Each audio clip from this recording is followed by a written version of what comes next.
What's up guys, in this video I'm gonna show you how to change field of view and camera angles in Skate 4.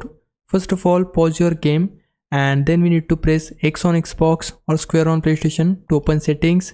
Then again select settings, we need to select gameplay and after that press R1 or RB to go to the camera, and here you can adjust your onboard camera and offboard camera. So first of all I wanna change my onboard camera field of view. You can flick your left stick right or left to adjust the field of view. So let's say I wanna set it to 80, then I can just set it to here. You can set it to your preference. You also have horizontal follow strength, vertical follow strength. We also have maintain camera distance. If you wanna switch it to off, then you can do that as well. Also we have onboard camera offset and camera framing. Similar options are given for your offboard, in which you can change your camera angles and field of view. So you can set them according to your need.